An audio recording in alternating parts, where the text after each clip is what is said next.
On the morning of October 31, 2023, a convoy of Royal Guard vehicles moved through the streets of Madrid carrying an 18-year-old toward the single most consequential speaking engagement of her life, an appearance that would last only a few minutes but would be dissected, translated, and archived as the formal beginning of her public political existence. This was Princess Leonor's first major speech as heir to the Spanish throne, delivered not at a school assembly or a charity gala, but before a joint session of the Spanish Parliament, the Cortes Generales, on the exact day she turned 18. To understand why this particular speech carries so much more weight than anything she had said publicly before it, you have to understand what the Spanish Constitution actually requires of an heir at the moment of adulthood, and what happened in that chamber once she began to speak. Article 61 of the Spanish Constitution requires that the heir to the throne swear an oath to the Constitution and to the king upon reaching the age of majority, a formality that transforms a private teenager into a fully credentialed public figure in the span of a single ceremony. This is not a symbolic nicety that can be quietly skipped or postponed. It is a constitutional obligation, and the Spanish government had confirmed back in September of 2023 that the ceremony would take place precisely on Leonor's birthday, giving the country over a month to build anticipation around an 18-year-old's first formal address to the nation's legislature. By the time the day arrived, flags bearing her image had been hung around Madrid, and souvenir shops were selling coffee mugs printed with her photograph, an odd but telling indicator of just how much cultural weight had been loaded onto a speech that, in raw word count, lasted only a few minutes. The ceremony itself followed a structure almost identical to the one her father had followed on his own 18th birthday, back on January 30, 1986, nearly 38 years earlier, a deliberate echo meant to underscore institutional continuity across generations. Leonor arrived at the Palacio de los Cortes with her parents and her younger sister, was received with full state honors, and then stood before the assembled deputies and senators to deliver her oath.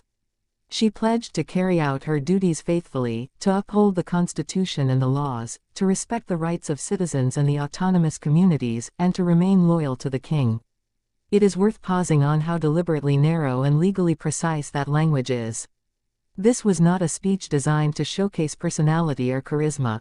It was designed to demonstrate, in the most controlled and formulaic way possible, that this 18-year-old understood exactly what institutional role she was stepping into, and that she was willing to bind herself to it in the most solemn terms the Spanish constitutional tradition provides. What happened immediately after the oath is where the moment stopped being purely ceremonial and became genuinely revealing.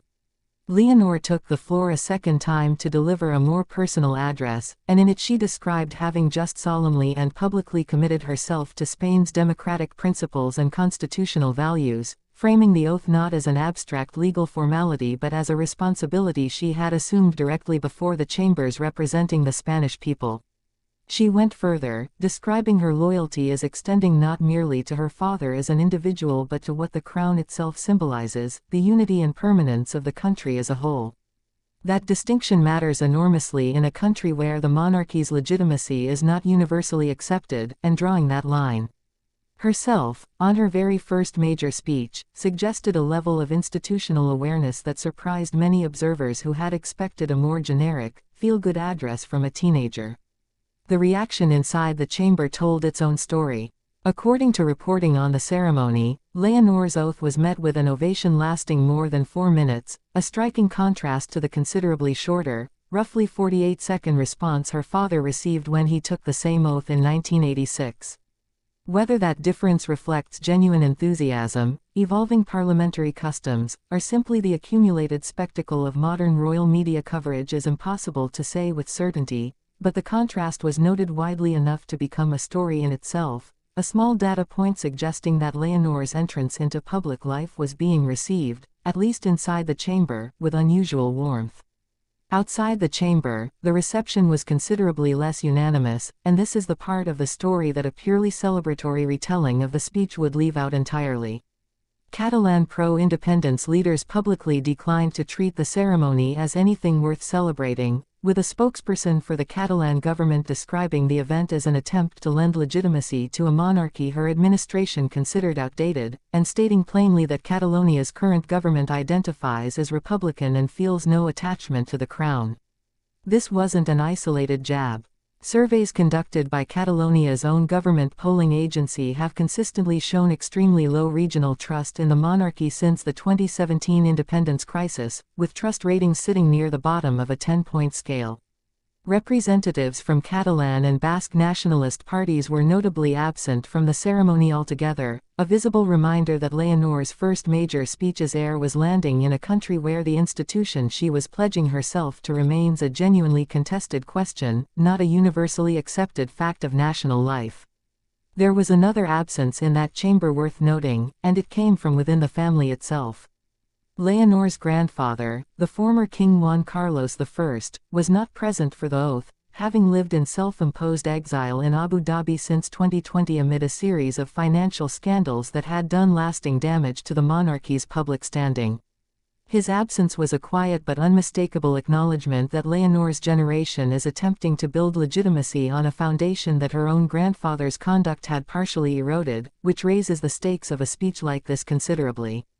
She was not simply introducing herself to the country. She was implicitly trying to reassure it that the institution's next chapter would look different from its most recent scandals. It is worth remembering, too, that this was not technically the very first time Leonor had spoken publicly in an official capacity. Less than 2 weeks earlier, on October the 20th, she had presided over the Princess of Asturias Awards entirely on her own for the first time, honoring figures including the novelist Haruki Murakami and the actress Meryl Streep, and had used that address to signal her awareness of the responsibilities awaiting her. But the awards ceremony, however significant, was a cultural and philanthropic event. The oath before the Cortes Generales was different in kind, not degree. It was a constitutional act with legal consequences, formally establishing her, from that moment forward, as the person who would become Spain's head of state should her father die, become incapacitated, or abdicate, a status confirmed explicitly by legal and constitutional commentators covering the ceremony that day. Taken together, what actually happened? During Leonor's first major speech as heir was considerably more layered than the celebratory headlines suggested at the time. It was a brief, tightly scripted constitutional formality that nonetheless carried the full symbolic weight of generational succession. It was received with unusually warm applause inside the chamber and pointed, organized rejection outside it, in regions where the monarchy's legitimacy remains an open political wound rather than a settled question. It echoed her father's own coming-of-age ceremony from nearly 4 decades earlier while also updating its language to draw a sharper, more self-aware distinction between loyalty to an individual monarch and loyalty to the institution of the crown itself. And it took place in the visible absence of the grandfather whose conduct had done more than anything else in modern Spanish history to complicate the very legitimacy Leonor was there to inherit. A first speech, in politics or in monarchy, is rarely just about the words spoken. It is about what the moment reveals regarding the ground the speaker is actually standing on. And in Leonor's case, that ground turned out to be considerably less uniform, and considerably more interesting, than 4 minutes of parliamentary applause might suggest.